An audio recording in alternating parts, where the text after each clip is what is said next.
Tuesday, 2011, 67-year-old Hervey Medellin turned off the oven in his apartment in Hollywood, California, opened up the oven door, and pulled out a casserole dish covered with foil. Hervey looked up at the clock and smiled, because his friend, who was coming over for a holiday visit, would be there any minute, and the food he was making had finished cooking at exactly the right time. He turned down the radio playing Christmas music in the kitchen and called out to his roommate, Gabriel Martinez, and told him lunch was almost ready. Gabriel had his eyes glued to his laptop, totally engrossed in whatever it was he was doing, and so he just gave Hervey a sort of grunt of acknowledgement. Hervey responded with an irritated sigh. Gabriel, who was 30 years younger than Hervey, had been spending so much time online lately that he barely connected with the world around him. Hervey realized it was very likely a generational thing, but he didn't understand why anyone would want to spend so much time just staring at a computer screen. But Hervey refused to be bothered by Gabriel today. It was Christmas, and Christmas was a time for joy, friends, and good food. Hervey set down the hot casserole dish on the table in the small dining area, and he looked around with satisfaction at all the Christmas decorations he had spent hours hanging up. Hervey's entire one-bedroom apartment now looked like it had been decorated by a professional interior designer. But perhaps the most impressive part of the decorations was not actually the Christmas stuff. It was the paintings that were hanging on the walls. These were not paintings that would be found in most small one-bedroom apartments. These were original works by famous artists. Just then, the doorbell rang, interrupting Hervey's thoughts, and Hervey removed his oven mitts and went to open the door. And when he did, he saw his friend Amelia standing there, holding several wrapped presents. Hervey grinned and said Merry Christmas and gave Amelia a big hug. Then he let her inside and told her to put the presents down because before they got to presents and to food, he had to show her something. Amelia put down the presents, said hello to Gabriel, and then Hervey took her hand and led her across the front room. Then Hervey pointed to a painting hanging on the wall, and he could hear Amelia gasp. She turned to Hervey almost in disbelief and asked if it was an original. Hervey smiled and nodded.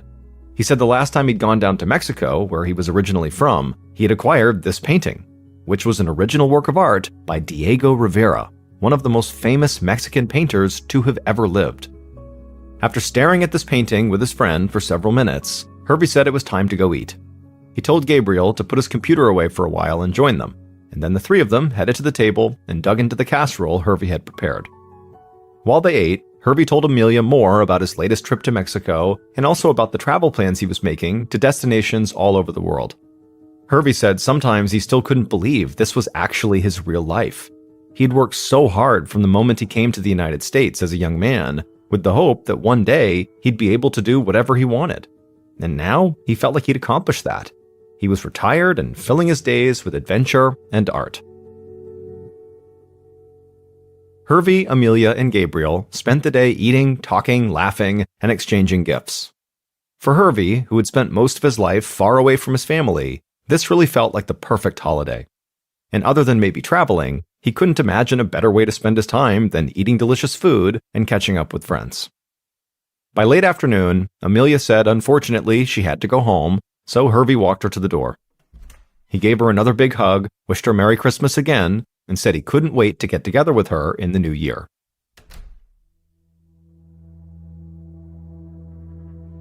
More than 3 weeks later, on the morning of Tuesday, January 17th, a dog walker named Lauren Kornberg left her house with her mother and 9 dogs. They headed toward their usual hiking path, which cut through an area called Bronson Canyon. Bronson Canyon is located inside of Griffith Park, which is basically LA's equivalent to New York's Central Park, but it sits high above the city. It was the perfect winter morning in Los Angeles, which meant it was a crisp 50 degrees and the Hollywood Hills were bathed in soft orange sunlight. So Lauren and her mom took the dogs up a side path that branched out from the main hiking trail, and once they were far enough away from other hikers, they let the dogs off leash. And as soon as that happened, the dogs instantly began playfully running around together, but one of them, a golden retriever, broke away from the pack and wandered over toward a bushy area next to a shallow ravine off the side of the path. And this golden retriever began digging in this one area of the brush. Lauren watched as the retriever pulled out a plastic bag from the brush and then began sniffing it. And as the dog began to sort of vigorously paw at this bag, a large round object suddenly rolled out of it and began tumbling down into the ravine. 2 other dogs from the group, a husky and a small terrier, ran down the ravine after this big round object. And Lauren's mom asked what had just rolled out of the bag. Lauren said she didn't know, but it sort of looked like a movie prop, which wouldn't actually be an unusual thing to find lying around, because there were Hollywood special effects and prop houses not too far from here, and many movies and TV shows were filmed in this area. Lauren's mom walked over toward the ravine to try to get a better look at this movie prop, but as she got close to the edge, she looked down and saw that the dogs were no longer playing. In fact, the terrier was backing away from this object with its hair up, like the dog was terrified. And so Lauren, she kind of leaned forward and looked as best as she could to see what this object was.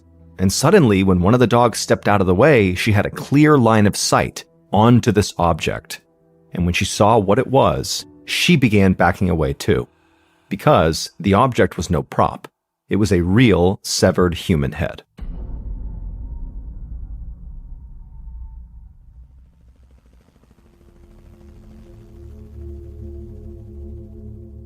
About an hour later, helicopters loudly hovered over the canyon, and police blocked access to the entire area, as more than a dozen LAPD cruisers, CSI units, and news vans parked along the nearby scenic overlook.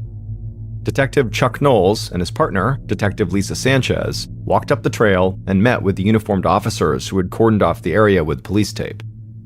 By this point, crime scene investigators had retrieved the severed head from the ravine and brought it onto the trail. When Detective Sanchez walked over to them and saw the severed head, her stomach churned. She had investigated her fair share of murder cases, but this was the first time she dealt with any kind of dismemberment. As Sanchez began to study the head, one of the uniformed officers walked up to her and told her that the 2 women who actually found the head at first thought it was fake. They thought it was a movie prop.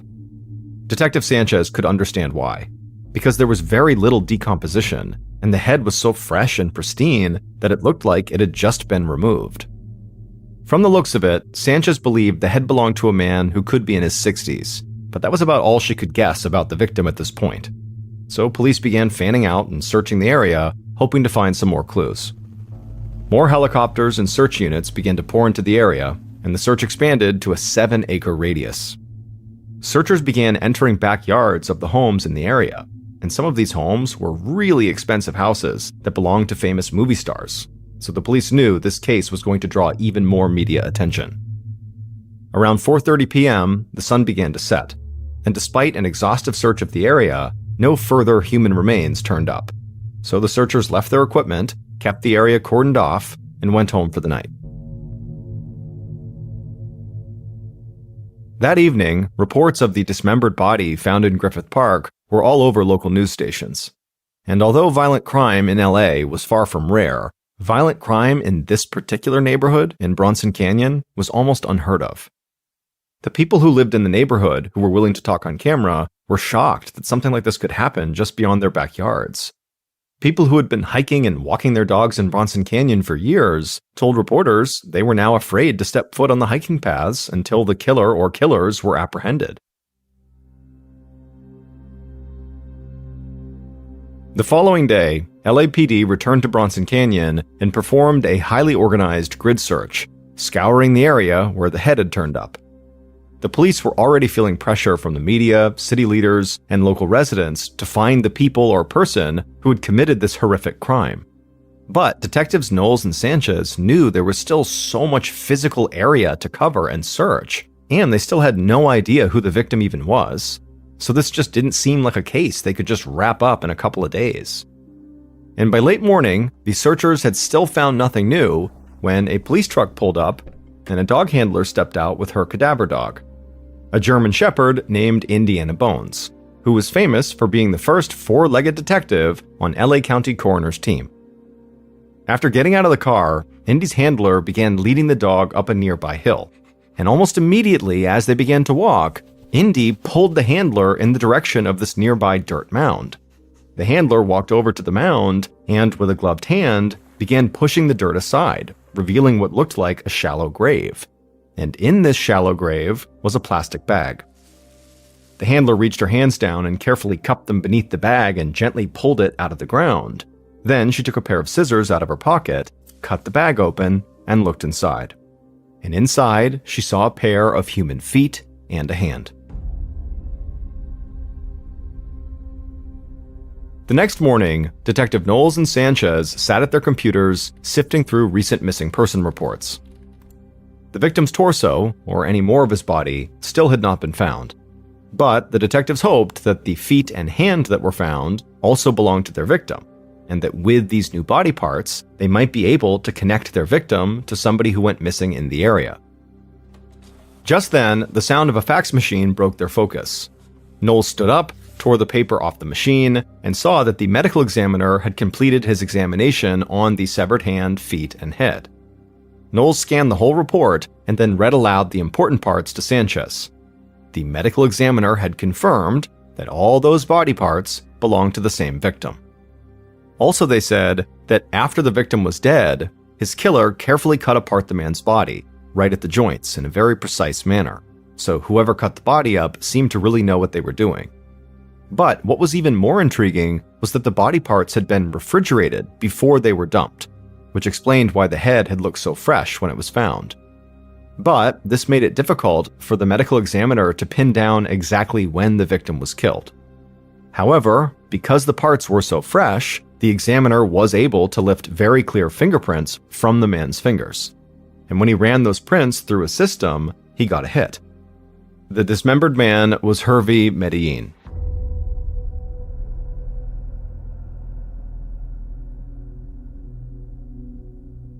Knowles sat down at his computer and ran Harvey's name through every database he had access to. And he quickly learned that Harvey had been reported missing just a day before his head was found. The missing persons report had been filed by a man named Gabriel Martinez, who said he was Harvey's roommate.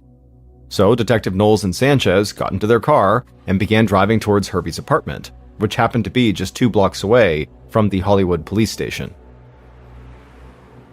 While they were in the car, Knowles and Sanchez discussed their game plan for when they talked to this roommate. And their plan was simple: reveal nothing. Although news of the Grisly discovery was already all over town, that victim's identity had not yet been released by the media. Only the police knew that information. And so they wanted to feel out what Harvey's roommate knew and didn't know. He was not a suspect yet, but he was definitely a person of interest. The detectives parked at the curb and walked up to Harvey's building. It was this elegantly plain, narrow building constructed in the 1920s that felt totally vintage and old Hollywood. The detectives walked up the stairs to the 3rd floor, to apartment 319, and rang the doorbell. A few seconds later, the door opened and a dark-haired man in his 30s greeted the detectives. They introduced themselves and asked if he was Gabriel Martinez. Gabriel said yes, and then asked immediately if they had news about Harvey. Had they found him? Was he okay? The detectives exchanged a quick glance, and then Sanchez said they were still investigating Harvey's disappearance. And for now, they just needed to speak to Gabriel to try to help with that case. Gabriel suddenly went from being sort of hopeful to looking pretty concerned, but then told them he was glad to tell them anything they wanted, and he asked them to come inside. Once inside, they all sat down at the table in the small dining area. Detective Knowles asked Gabriel when he'd last seen Harvey, and Gabriel said not since shortly after Christmas, on December 27th. That's when Harvey had gone to Mexico. It was where he grew up and where he still had friends and family. Gabriel said that Harvey traveled internationally a lot, and sometimes he would go on these open-ended trips, so Gabriel was not always exactly sure when Harvey was going to come home again. But Harvey had been calling pretty regularly just to check in, and then suddenly the call stopped. So Gabriel started to get really worried and then eventually filed the missing person report. Detective Sanchez asked Gabriel if he had called or texted Harvey after Harvey stopped calling, just to see if maybe he was staying in Mexico longer. Gabriel said he hadn't, but he explained that Harvey had actually left his cell phone behind at the apartment because he didn't get service in Mexico. Now, Gabriel knew there were ways around that, but he said discussing technology with Harvey was usually a losing cause. Harvey just preferred to use a landline and an international calling card whenever he was in Mexico. Sanchez asked if there was a record of these calls from Harvey, and Gabriel said yes, and he grabbed his phone and showed the detectives the calls he'd received from Harvey in January. The detectives saw that these calls were from an international calling card number, which meant they didn't actually know who placed those calls, but it did corroborate what Gabriel had told them. The detectives would talk to Gabriel for a bit longer, but the whole time they stuck to their original plan. They didn't reveal anything about Hervey's murder. Back at the station, Detective Knowles and Sanchez went over what they had so far, and they agreed it was not very much. And what little they did have didn't quite add up. And it really had to do with this trip to Mexico they had just learned about. Did Hervey really go to Mexico and then get murdered and dismembered there? And then his body parts were shipped back to LA and dumped in LA? Or did Hervey come back from Mexico in one piece and then somehow get intercepted before he got home by somebody who then murdered, dismembered, and dumped him? Both these theories just seemed like they were missing something. Like, did Hervey really even go to Mexico? They didn't know. I mean, regardless of what Hervey's roommate Gabriel had told them, the detectives thought it actually made a whole lot more sense that somebody would have killed and dismembered Hervey right there in his own apartment and disposed of him in nearby Griffith Park, which certainly made Gabriel seem very suspicious. The following day, which is now 3 days after Hervey's head had been found, the detectives returned to Hervey's apartment, and this time they showed up with a search warrant, a team of police, and cadaver dogs. Once inside, they let the dogs loose, and the dogs began frantically sniffing around the floorboards, the furniture, and the corners of every room. Meanwhile, Gabriel sat at the table and watched in silence as the investigators practically tore up the tiny one-bedroom apartment. The search team rifled through drawers and closets, they confiscated computers and phones, and they photographed every item inside the apartment. But at the end of the search, they realized they had found absolutely nothing. There was no blood, no hidden torso, no bone saws or other dismemberment tools, and so this apartment just didn't appear to be the place where the murder or dismemberment or both took place. As the search team began to leave the apartment, Detectives Knowles and Sanchez sat down at the table with Gabriel. And Gabriel didn't look angry or raise his voice, but he wanted to know, what had changed since they spoke a day earlier that made the detectives feel like they could come into his and Hervey's home and tear it apart like this. Sanchez whispered something to Knowles, and then she finally broke the news to Gabriel. Those body parts that were found in the canyon that were all over the news belonged to Hervey.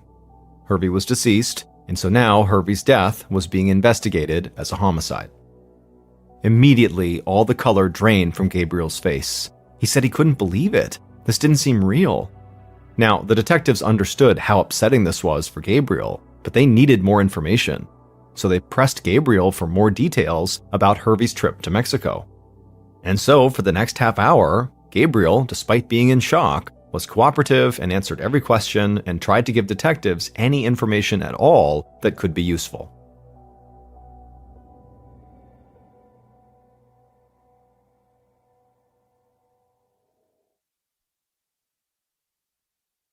Later that day, the two detectives returned to the station and went into an evidence room where everything collected from Hervey's apartment was laid out on a table. One of the evidence technicians in the room told the detectives that he happened to look at the photos taken of the apartment, and some of the victims' artwork hung on the walls was worth a ton of money. The Diego Rivera painting alone was likely worth hundreds of thousands of dollars. Now, this struck the detectives as being really odd. According to the information Gabriel had provided, and based on what the detectives had learned from their databases, Hervey was a retiree, living on a small pension in a small one-bedroom apartment. So how was he also a serious art collector able to acquire paintings that were potentially worth a small fortune? The following day, so now 4 days after Hervey's head was discovered, a call came through to Knowles' desk. The man on the other end introduced himself as a retired LAPD narcotics detective, and this retired detective said he'd been reading the newspaper that morning and happened to see that the dismembered victim from Griffith Park had been identified. And when he saw the name, Hervey Medellin, it immediately rang a bell.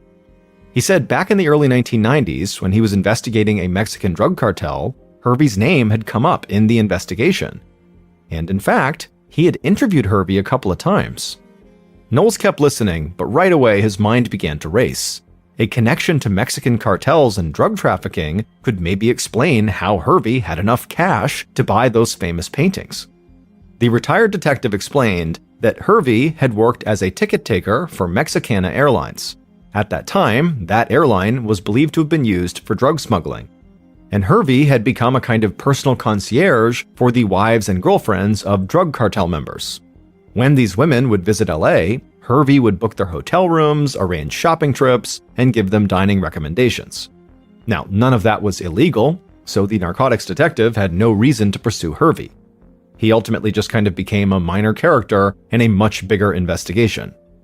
But now that this former detective found out that Hervey had turned up dead and dismembered, he wondered if maybe Hervey's connection to the drug cartels had gone much deeper than he realized. As Knowles listened, he was having the same type of thoughts. Was Hervey a drug mule? Were those paintings a form of payment from the cartels? Did Hervey fail to repay a debt, and did the cartel brutally murder him for it? After all, some Mexican cartels were known to behead and dismember some of their victims. Knowles thanked the retired detective for reaching out to him. He hung up and passed this new information along to his partner Sanchez. The detectives now realized they could be in over their heads. Poking the hornet's nest with a Mexican drug cartel is the kind of thing that gets people killed, even cops. Over the next week, Knowles and Sanchez started to pursue this new lead, but they quickly discovered that a potential run-in with a violent Mexican drug cartel was actually not the biggest issue they were facing. Instead, the big issue that kept setting them back was just old-fashioned bureaucracy. Getting Mexican law enforcement agencies to cooperate in any investigation was never really easy, but when the investigation involved the cartels, it seemed almost impossible. Mexican authorities weren't eager to anger the cartels or possibly jeopardize their own investigations into the drug trade just to assist LA cops on a homicide case. And when Knowles and Sanchez turned to federal law enforcement agencies in the United States, they ran into similar problems. The DEA and the FBI were running multiple investigations involving the cartels, and they could not put those at risk just because Hervey had been interviewed by a narcotics cop over 20 years ago. But the FBI did at least tell Knowles and Sanchez that they would dig into Hervey's financial records to see if he had a clear connection to the cartels before he was killed. In the meantime, the feds told the LA detectives to go ahead and stay away from the cartel stuff and just let them handle that. They should just focus on leads that were in the United States. Now, Knowles and Sanchez understood why the feds reacted that way, but they still felt like a huge lead, i.e. going after the cartels, had just been yanked out from under them. On top of that, the FBI had no reason to expedite finding these financial records because this was not their case, so there was no telling how long it would actually take the feds to provide them with any information. Feeling frustrated and a bit lost on what to do next, Knowles and Sanchez turned their focus back to the victim. The detectives reached out to Hervey's LA friends to learn more about who Hervey was. And the picture that began to emerge of Hervey was of a warm, friendly guy who had moved to LA from Mexico as a young man, who had worked hard and was now enjoying his retirement and living the American dream that he had always believed in. Now, Knowles and Sanchez didn't think any of this information really helped their case, and none of it seemed to make Hervey look like a guy who had deep ties to the drug trafficking world. The detectives would still need to hear back from the FBI, but if Hervey had been working with a cartel, he'd managed to keep it pretty secret. So the detectives just kept pushing forward, talking to everyone they could who knew Hervey.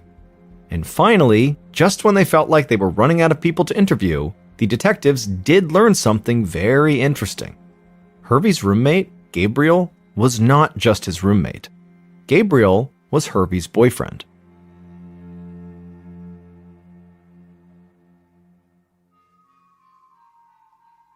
Now, Gabriel had not told the detectives this, and they couldn't believe that he had kept this a secret across the 2 interviews they had done with him. Having an intimate relationship with the victim immediately put Gabriel at the top of the suspect list, and the fact that he had lied about the relationship made him look even more suspicious.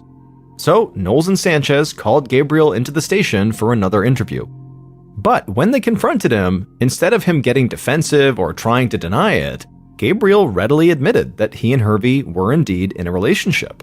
He told the detectives he was just a very private person and felt uncomfortable sharing those kinds of details. Sanchez and Knowles did not believe Gabriel, and they told him that because he had hid this information, they felt like he could be hiding something else. But Gabriel insisted he wasn't hiding anything. And then without any further prompting, he opened up about his and Hervey's relationship. Gabriel told them all about how he and Hervey had met, how at first they were good friends, and then they fell in love and moved in together. And after several minutes of this, when the detectives were finally able to steer the conversation back to the weeks leading up to the murder, Gabriel's story about Hervey's trip to Mexico and the phone calls he got didn't change at all. By the end of the interview, Knowles and Sanchez really didn't know what to think. Gabriel had clearly held back information from them about the relationship with Hervey, but when confronted, he told them all about it and then hadn't changed or embellished his story at all from that point forward.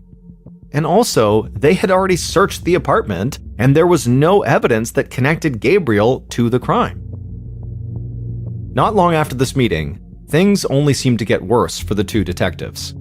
The FBI came back to them and told them that after doing some digging, they found that Hervey's financial records did not show any connection to any drug cartels, or any other known criminals for that matter. Now, they still couldn't completely rule out the cartel's involvement in this murder, but for now at least, this lead felt like a dead end. By mid-April, so 3 months after Hervey's head had been found, the LAPD finally released Hervey's remains to his family so they could have a proper funeral. Knowles and Sanchez couldn't help but feel like they had let Hervey and his family down. They were no closer to finding the killer or killers than they had been on day one of the investigation. And in the weeks following the funeral, Knowles and Sanchez started to get assigned new cases that required immediate action. Hervey's murder was slowly becoming a cold case. Until one day in June, so now 5 months after Hervey's head had been found, Detective Knowles' phone rang, and he had one of the most bizarre conversations he'd had in all his time working in homicide. The caller introduced himself as an investigator with the Royal Canadian Mounted Police. For a second, Knowles thought somebody might be prank calling him, because it was not every day an LA detective gets a call from a Canadian Mountie. But the Mountie quickly told Knowles that he'd been made aware of the case from back in January with the severed head and limbs. And the Mountie said they had actually just had a very similar case up in Quebec. A video had been uploaded to the internet that showed this naked man tied to a bed and another individual, dressed all in black, repeatedly stabbing him with an ice pick. And then once the man was dead, the killer dismembered the body before sexually abusing the body and cannibalizing some parts of it. And as if that wasn't brutal enough, the killer then sent other parts of the body to members of Canadian Parliament and several different elementary schools. Detective Knowles just sat there on the phone in silence. I mean, this was a totally brutal and horrible story, but he couldn't see any real connection to Hervey's murder, aside from both victims having been dismembered. But the Mountie continued and said they had actually already arrested this internet killer. And this man, who was a Canadian citizen named Luca Magnotta, was obsessed with Hollywood. He had recently lived in Los Angeles, not far from where Hervey lived, where he acted in porn movies and worked as a male escort before going back to Canada. But the big thing, the real reason the Mountie had called Knowles in the first place, was that while Luca was living in Los Angeles, he kept a blog in which he wrote about his exploits. And one of the things he wrote about was the dismembered body found in Bronson Canyon, Hervey's body. After the call with the Mountie, Knowles quickly met with Sanchez, and the detectives decided the first thing they needed to do was figure out exactly when Luca had been in the United States to see if maybe he could have actually crossed paths with Hervey in late December or January, the time they believed Hervey was killed. They reached out to the agencies in the US and Canada that maintain customs data, and they were able to find out when Luca actually crossed the border into the US and when he went back into Canada. Then they dug into Hervey's customs data to try to nail down the exact time he traveled to Mexico and if and when he came back to the States, in order to see if he and Luca had been in LA at the same time. But while they were looking into this, they discovered something that totally shocked them and made them rethink everything about this investigation. They came to realize that the reason the case had stalled out was because they had been operating under a false assumption the whole time. And after making this huge discovery, Knowles and Sanchez believed they had finally cracked the case.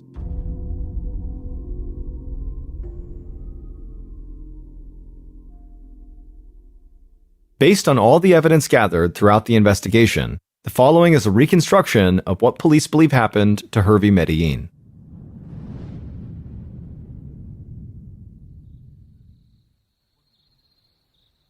At around 3 a.m. on December 27, 2011, the killer crept through Hervey's apartment to the bedroom. The door was cracked open, and the killer looked in and saw Hervey sleeping inside. The killer threw the door open, rushed the bed, and jumped on top of him. Hervey immediately woke up and began yelling as the killer tried to cup their hands over Hervey's mouth to muffle his screams. Hervey kept fighting back, but the killer wrapped their hands around his throat and began to squeeze. Hervey continued to yell, so the killer squeezed harder and harder, and after about 5 minutes of this, Hervey stopped struggling. His face was blue and his eyes were empty. He was dead. The killer remained in Hervey's apartment, and a bit later that morning, they opened up Gabriel's computer and did a search. They pulled up an article titled "Butchering the Human Carcass for Consumption." This article provided detailed instructions on how to dismember a human body for the purpose of cooking and consuming it. Once the killer felt like they had a clear understanding of what to do, they went back to Hervey's bedroom and used a saw they had recently purchased to separate Hervey's head and limbs from his body. The killer then refrigerated those body parts for 3 weeks, but for reasons no one fully understands, the killer never actually consumed any of it. There was no cannibalism, despite clearly there being some level of interest based on that search that was done on Gabriel's computer on the night of the murder. And so 3 weeks after the murder, the killer walked through Bronson Canyon in the dark with Hervey's body parts and dug shallow graves at various spots and buried them. And soon after that, with Hervey now officially out of the picture, the killer was able to transfer all the money from Hervey's personal bank account into the joint bank account they had opened after they had moved in together.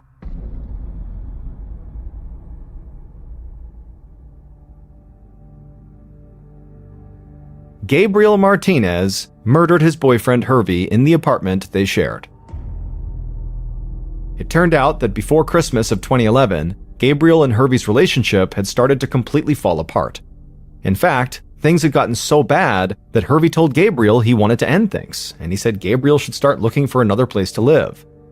Gabriel knew he would not be able to afford a Los Angeles apartment or lead the life he'd grown accustomed to on his own because he didn't have a steady income. He had become financially dependent on Hervey, and so, in his desperation, he had decided to kill Hervey and steal his money. On Christmas Day, when Hervey's friend Amelia came over, Gabriel sat on the couch with his laptop, Googling what tools to use to cut up a human body. Being Hervey's significant other and failing to disclose their relationship to police had made Gabriel a leading suspect early on, but police had found no clear evidence pointing to Gabriel or anyone else, so the case had gone cold. But it was the customs data that detectives obtained while following the lead on the Canadian internet killer, Luca Magnotta, that helped lead them back to Gabriel. Customs data showed that Luca had been in Canada at the time Hervey went missing, which ruled Luca out as the killer. But more importantly, this customs data made it clear that Hervey had never actually traveled or even booked a flight to Mexico at any time in late December or January. Gabriel had crafted this intricate lie about Hervey's trip, even providing phone records showing all the times Hervey had called him from Mexico. But once investigators knew Gabriel was lying, they dug deeper into his phone records and discovered the calls had actually come from Hervey's friend, who was calling Gabriel from Mexico, but they were doing so to find out why they had suddenly stopped hearing from Hervey. At this point, the detectives were sure Gabriel was the killer. But the final piece of evidence they would need to convince the district attorney would not be discovered until 2014, over 2 years after the murder. At that time, a city worker was digging in the ground not too far from where Hervey's head had been discovered, and he found a plastic bag containing pieces of decaying human flesh. A DNA sample of this flesh matched Hervey's DNA, but it was actually the bag itself that sealed Hervey's case, because this was a very specific type of bag, one that was used to protect and transport expensive paintings, and it matched those same types of bags that had been found in Hervey and Gabriel's apartment. Los Angeles detectives tracked Gabriel down in San Antonio, Texas, where he had married a wealthy woman who was supporting him, and with the help of local police, they arrested him. Gabriel was eventually found guilty of murder and sentenced to 25 years to life in prison. In March of 2015, 68-year-old Tamara Samsonova was having renovations done to her home in St. Petersburg, Russia. A friend of hers, 79-year-old Valentina Ulanova, had heard about Tamara's renovations, and she approached her and said, "Do you want to stay with me while that's getting done?" Tamara was very thankful, immediately said yes, and as soon as she moved in, she immediately started picking up the slack by cleaning up the house and doing the dishes, and made sure she always cooked food for her friend because she wasn't able to pay rent. After a couple of weeks, the renovations on Tamara's home were complete, but Tamara didn't want to leave. She was really enjoying living with Valentina, and so she asked Valentina would it be okay if she stayed a little bit longer. Valentina was a little bit reluctant, but did ultimately say, okay, that's fine. A couple of months go by, and Tamara is showing no sign that she plans on leaving Valentina's home anytime soon, and Valentina is getting increasingly frustrated with that reality. Finally, in late July 2015, Valentina confronts Tamara and says, "You gotta go." And Tamara just says, "No, I'm not leaving." This causes a huge fight, but at the end of it, Tamara still doesn't leave. So for a couple of days, the women just do not speak to each other. The silence is finally broken on July 23rd when the women get into a fight about some empty cups in the sink that one of them was supposed to clean, but they didn't, and they fought about whose responsibility it was to do the dishes. And then of course the whole subject comes up again of Valentina saying, "You shouldn't even be here, you need to leave." And Tamara's like, "No, I'm not gonna leave." And so another big blowout fight happens.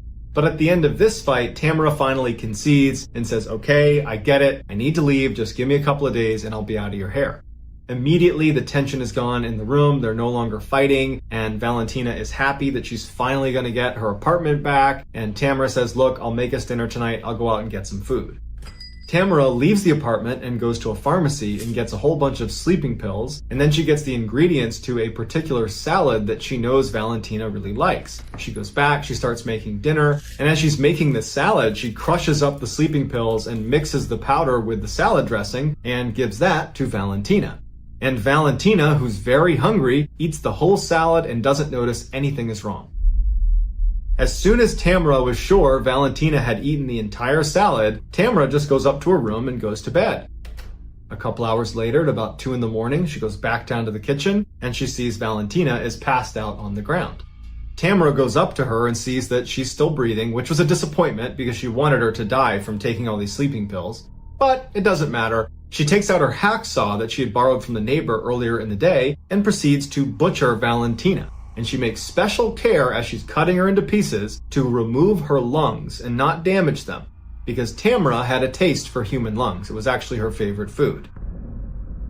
She took Valentina's head and she put it into a big pot of water and began boiling that to eat it. The rest of her was cut up into as small of pieces as she could get them, and then wrapped in a shower curtain and placed in various bags.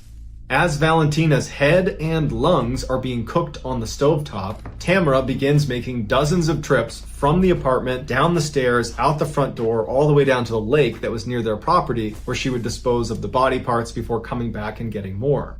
Valentina's hips and legs were apparently too heavy to haul all the way down to the lake, so she took them to a nearby forest. Tamara's final trip sees her carrying a big silver pot, inside of which is Valentina's head, or at least whatever is left of it after Tamara was done eating most of it.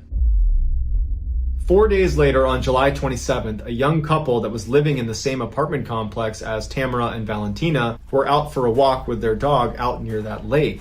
And as they're walking, their dog takes off running and stops in front of this huge bag that it's sniffing and pawing and trying to open. And the owners of the dog try to call it back, but they can't get it to get away from this bag. And so the owners walk over and they kind of poke the bag. They can see it's pretty heavy, and they open it up and they find a human torso, and it's Valentina's. When the police show up, the first thing they do is they go to Valentina's apartment, and they're surprised to find Tamara living there. They're kind of sensitive with her, and they say, "Your friend, your relative, was just found deceased, and we need to look around the apartment." Tamara was completely indifferent. She did not care. They had just discovered her body, and she didn't care that they were searching the apartment. It was like she knew someday this was going to happen. During the search, the police officers quickly find blood all over the bathroom and in the kitchen. They even find the hacksaw she used that's got blood on it. And they find Tamara's diary that's sitting next to this book about black magic. And the police are horrified when they see that the diary contains meticulous notes that Tamara had kept of all of the ritualistic killings she had perpetrated over the past 20 years. And there was 14 of them. And almost all of them were motivated by Tamara's desire to cast spells that she apparently was reading about in these black magic books she had. And virtually all of these spells required human flesh or other human components. And so she would kill these people, she would use their bodies to cast these spells, and then afterwards she would consume them. Not because that had anything to do with the spell, but because she liked the way people tasted, in particular human lungs. The police arrest Tamara, who doesn't put up a fight, and she says, "Yep, you got the right person, I did all this." While Tamara was on trial, she seemed like she was in a great mood. She told the judge, "I hope you give me a really severe punishment. I expect to die in prison." She was seen blowing kisses to reporters. It was like she was just totally out of touch. Or maybe she literally knew this was going to happen and just didn't care anymore. Tamara, who would be nicknamed the Granny Ripper by newspapers over the course of this trial, was given a life sentence, and to this day, she is still sitting in jail.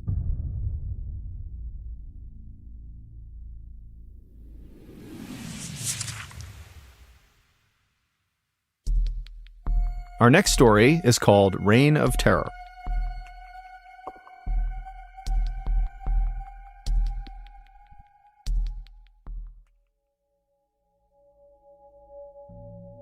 On December 18th, 1956, a brand new game show called To Tell the Truth aired on a major American television network.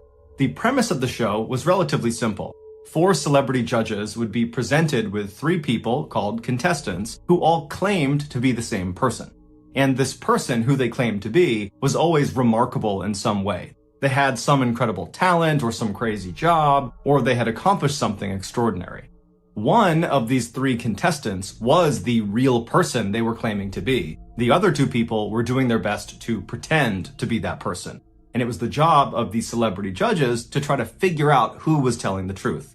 So for a set amount of time on the show, the celebrity judges would ask the contestants questions about their background and try to figure out, who was who. And then at the end of the time, the celebrities would cast a vote about who they thought was the real remarkable person. After the votes were tallied up, the host would have the real remarkable person stand up to reveal themselves, and the entire audience would go crazy, and that was the show. And the show became quite popular. So popular, in fact, that today, nearly 70 years later, it's still on the air. And over this show's very long history, virtually all the episodes are pretty similar. It's a pretty redundant show. But there is one episode that will forever go down as the most unique. In October of 1972, 3 contestants walked out onto the stage in front of the 4 celebrity judges, and they all introduced themselves as Ed Edwards. Then the host of the show read aloud the biography of the real Ed Edwards. And he would say that Ed, at one point, was on the FBI's list of the top 10 most wanted criminals in America for crimes like armed robbery and impersonating a federal officer. And then after he was finally caught by law enforcement and went to prison, a prison guard helped him turn his life around. And then upon release from prison 14 years later, Ed remained this reformed criminal and became a successful author and motivational speaker who specialized in telling people how to identify con men and criminals and how to protect themselves from these people. After the real Ed Edwards biography was read aloud, the 3 contestants sat down and the celebrity judges began asking them questions about their past. And then after the time was up, the celebrities cast their votes, and then the real Ed Edwards was revealed. And even though 2 of the 4 celebrity judges had correctly identified the right Ed Edwards, the crowd was totally astonished at who this guy actually was, because he did not look like this ex-convict. He looked like this kind of all-American, middle-aged father who was totally harmless and wouldn't hurt a fly. But either way, the show ended, and then the world forgot about Ed Edwards. Until 2009. That year, Ed's estranged daughter, 40-year-old April Blasio, finally decided to investigate something that had plagued her for her whole childhood. Despite her father's claims that he was this reformed criminal and this stand-up, law-abiding guy, she didn't believe it. She never believed it. She thought he had never been reformed and just was a criminal and always had been. Behind closed doors, Ed was violent and abusive, and he was a compulsive liar. She remembered in the 1970s and 80s when she was a young kid, Ed would make their family pack up and move sometimes in the middle of the night, and April always assumed it was because her dad was wrapped up in something criminal. But every time she asked him, he would say, oh, well, I was an informant when I was in jail and I snitched on some people, and some of those people figured out where we live, and so we gotta move. April knew he was lying, but there was nothing she could do, and so they just kept on moving around. But she always thought something else was going on. So in 2009, when April is now this 40-year-old woman, she's laying in bed one night and finally says, you know what, I'm just gonna start Googling some stuff. So she hops in her laptop and she starts typing in the different names of towns that she and her family lived in as a kid. And then after she'd write the name of the town, she'd write unsolved mystery or unsolved crime, and she would see if anything popped up. And so as she began looking, she found one in 1980. It was an unsolved murder in a town called Watertown, Wisconsin, that happened right around the time that her family very briefly lived in this town. There was this young teenage couple that had left this wedding, and they had driven down this dead-end road, and they were just kind of enjoying each other's company, when an unknown assailant, who matched the description of Ed Edwards, walked up to their car, broke in, shot them both to death, and then disappeared. And so, on a hunch, April called the Watertown Police Department the following day and told them that, I think my father might have been responsible for this double homicide. It's just a hunch, but he matches the description. We were there in this very small window of time when it happened. And so the police said, okay, we'll go have a look. And so the Watertown police, they tracked down Ed Edwards, who was living in Kentucky at the time, and they got him to give them a DNA sample. And when they tested the DNA sample, it matched these samples that were taken at the crime scene in 1980. And so Ed Edwards, he was arrested and brought back to Wisconsin, and as soon as he was in custody, he confessed to the murder. And then he requested the death penalty, but he was told the maximum punishment for this crime was life in prison. Ed didn't like this, and so he confessed to another double homicide from 1977 in Ohio, where he killed another teenage couple, thinking that would give him the death penalty. But through a loophole, they said, well, actually, that still won't get you the death penalty. You're still facing life in prison. And so frustrated, Ed revealed a third murder he had perpetrated. In 1996, he had killed his own foster son for the insurance money. And so for this crime, he was eligible for capital punishment, and so he was sentenced to death. But he would die of natural causes 2 years later in 2011 before the state could execute him. Since his death, cold case investigators and members of his own family have theorized that Ed Edwards is almost certainly responsible for more killings beyond just the 5 he happened to confess to. In fact, many people believe Ed Edwards could actually be the infamous Zodiac Killer, who's one of the nation's most notorious uncaught serial killers that killed 37 people in Northern California in the 1960s and 1970s. If this is true, then Ed Edwards did not become a killer after he was on that game show in 1972. No, when he showed up for that game show and stood in front of the audience and smiled and answered questions to the celebrity panelists, at that time, as you're watching him on TV, he would have already been a seasoned serial killer with dozens and dozens of victims. But Ed stopped confessing to murders after that third confession because he was just kind of using those murders as bargaining chips to get what he wanted, the death penalty. And once he got it, he went silent. And now that he's dead, we're never going to get another confession out of him. And there's no proof connecting him to any unsolved murder cases. And so unfortunately, it's unlikely we'll ever know the full extent of Ed's reign of terror.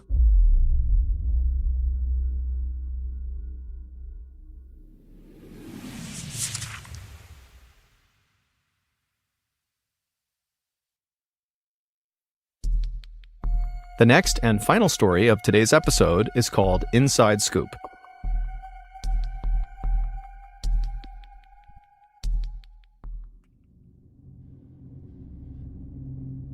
In the early evening of May 7th, 2008, a 65-year-old woman named Zavana Temolkoska walked around her kitchen inside of her apartment in the little southeastern European city of Kisevo. Kosovo is a quiet place at the base of this huge mountain in northern Macedonia, and while it's totally beautiful, it's utterly remote, and basically nothing really of note happens here. Zvana cleaned houses for a living, but on this particular day, she was on a day off, and so she was just kind of hanging out at her apartment, waiting for her adult son, named Zoran, to come home. It was a beautiful, warm evening that night, and so Zvana had the windows in the kitchen open as she walked around making herself something to eat, and at some point as she was doing this, she heard her phone ring. And so she grabbed it and answered, and she heard the sound of her friend on the other line. But her friend's voice sounded strange. It was strained and very uncomfortable, and she was asking Zvana if she was paying attention to the news right now. Did she have the radio on or the TV? And Zvana was like, no, why? And the friend would tell her that all over the news right now, there was this huge, terrible traffic accident that had happened in their town, and unfortunately, Zvana's son, Zoran, who she was waiting for to come home, was apparently involved in this accident.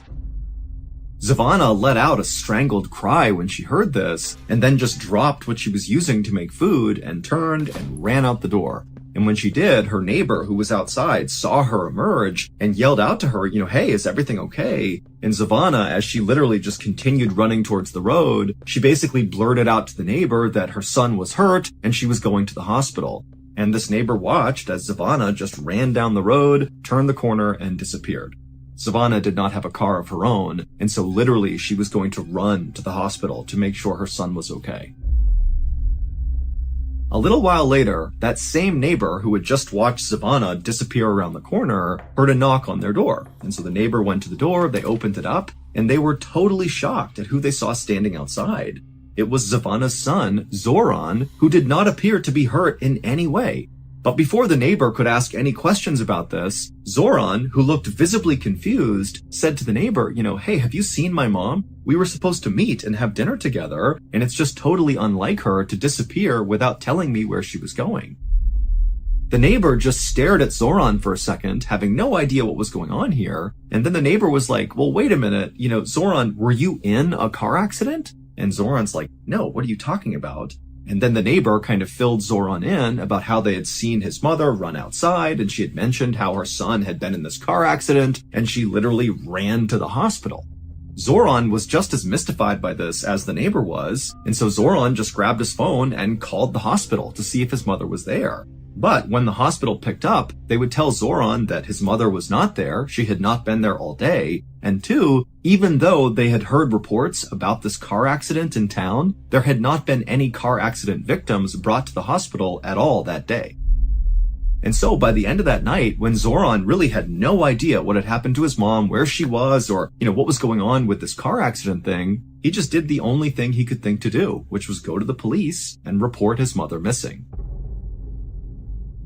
9 days later, on May 16th, when still Zvana was missing and the police had no idea what happened to her, there were no new leads, nothing. On this day, a 56-year-old reporter named Vlado Teneski, who actually happened to live not that far away from where Zvana lived, he got a call from one of his police sources. And the source would tell him that Zvana had actually just been found, even though this was not public information, and unfortunately, Zvana was dead. Her body, which had been beaten and strangled and stabbed, had been found wrapped up in plastic and dumped in this illegal dumping area not far from the town's football stadium.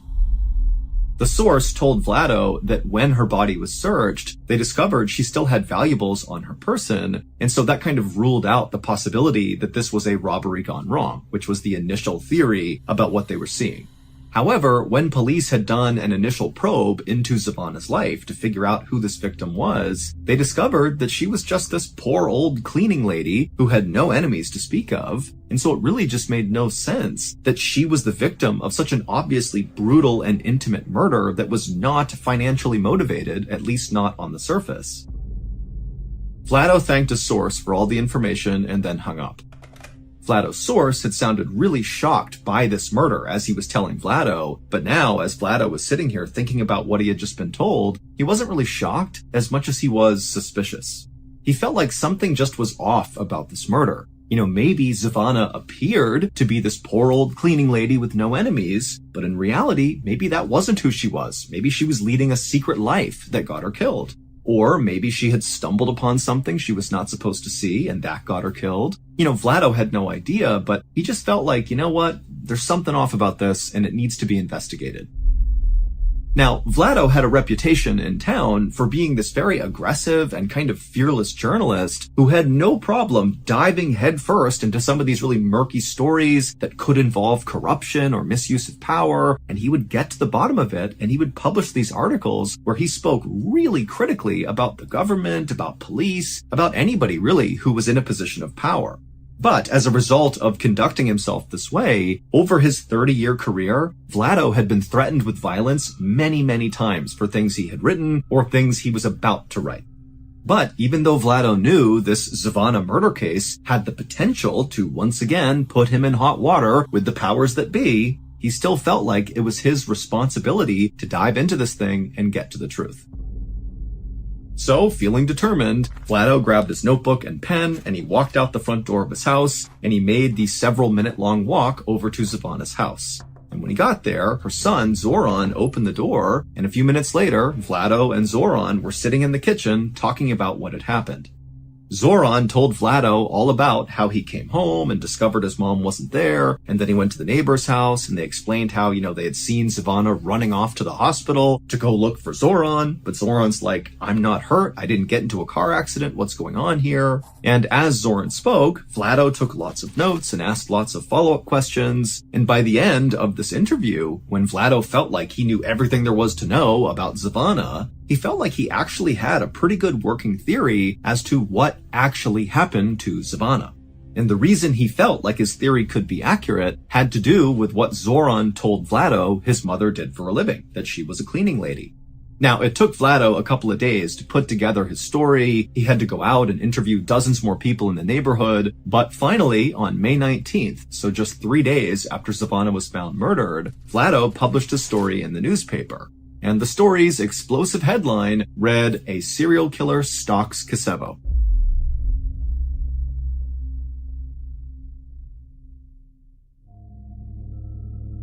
In the story, Vlado says that Zavana's murder was very likely not an isolated killing. Instead, her murder was likely linked to 2 other murders of 2 other women.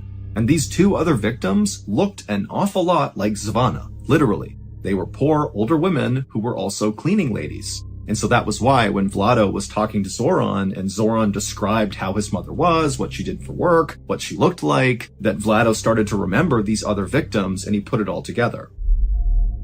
The other 2 victims were 64-year-old Mitra Simjanowska, who was murdered in 2005, and the other victim was 56-year-old Lubitsa Lukoska, who was murdered in 2007.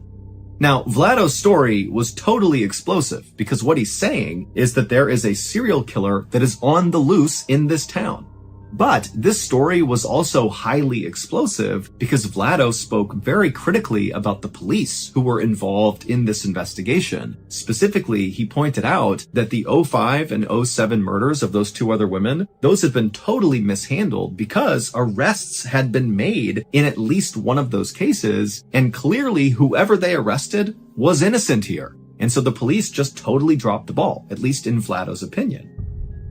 And when the police read Vlado's story, they were very upset at him because he was so critical of them. However, the police also did see that Vlado had managed to uncover a lot of new details from all of his interviews with witnesses and people in the neighborhood that did seem to paint a picture of this potentially really being a serial killer, not individual isolated killings. And so the police, based on Vlado's story, would actually begin investigating a serial killer in their midst. They linked all 3 murders, and they began basically a new investigation.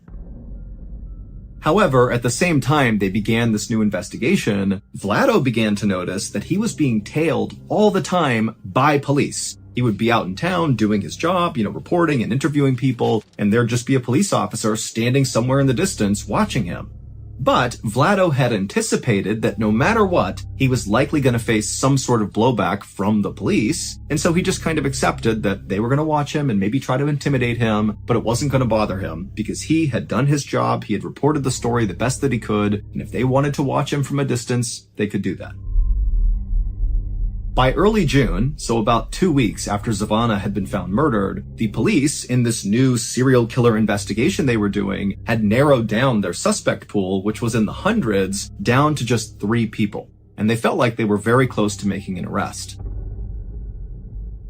About a month later, on June 20th, so by this point Vlado is still being trailed by police all the time, but the police have not come out publicly and said anything about the serial killer case. They're just continuing their investigation. But on this day, June 20th, Vlado's editor at the newspaper got a call from a police officer telling the editor they were about to make an arrest in the serial killer case.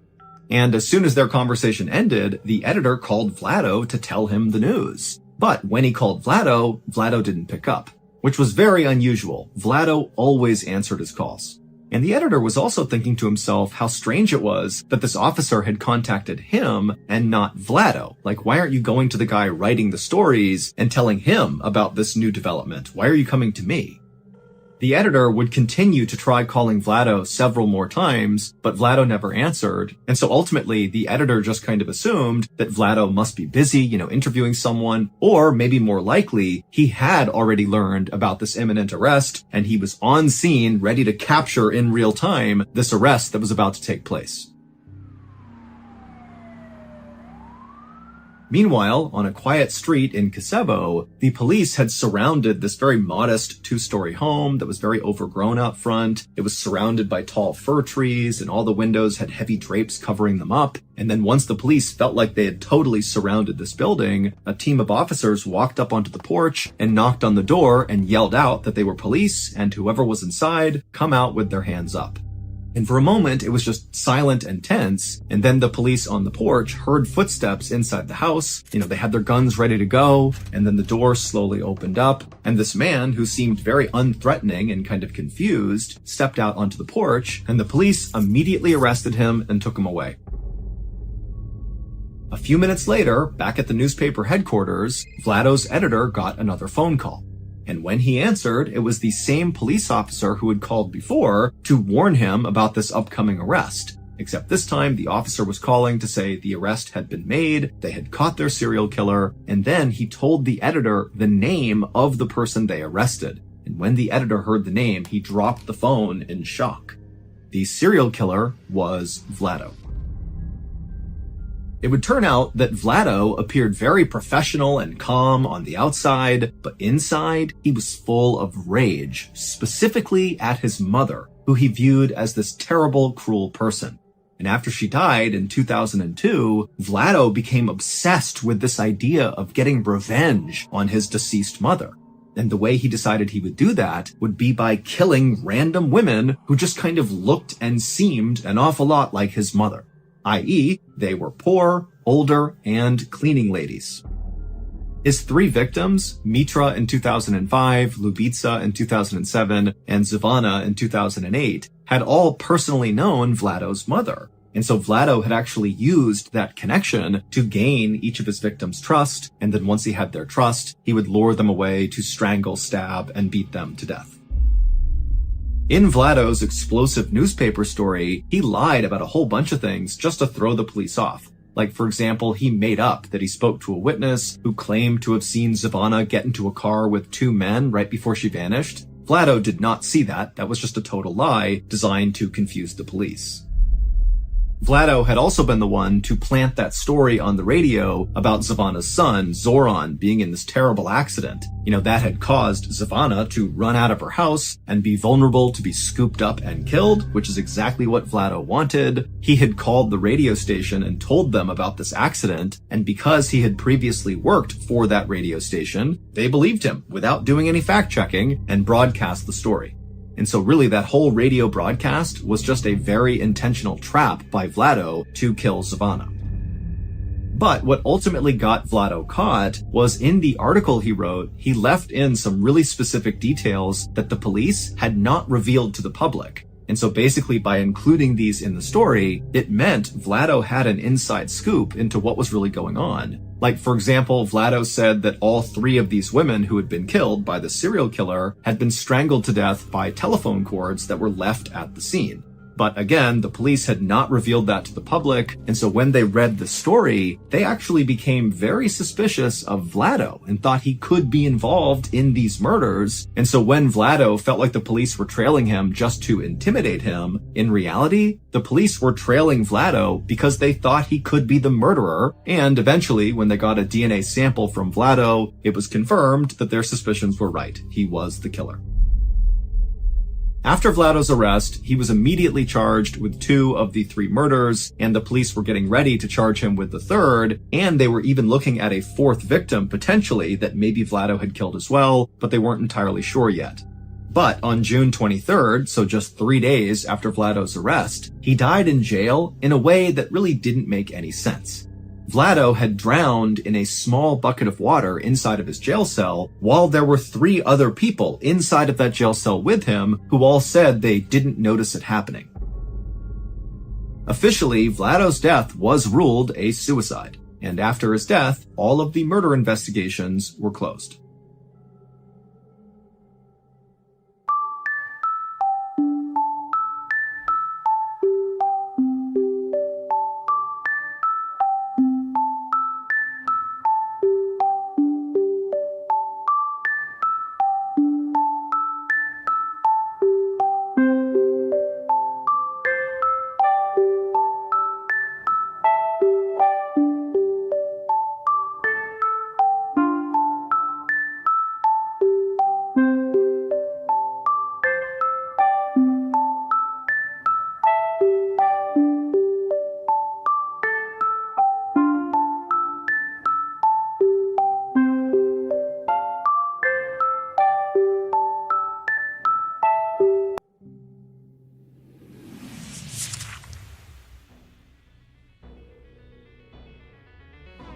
Thank you for listening to the Mr. Ballen podcast. If you enjoyed today's stories and you're looking for more strange, dark, and mysterious content, be sure to check out all of our studio's podcasts. They are this one, of course, Mr. Ballen Podcast, and we also have Mr. Ballen's Medical Mysteries, we have Bedtime Stories, and also Run Fool.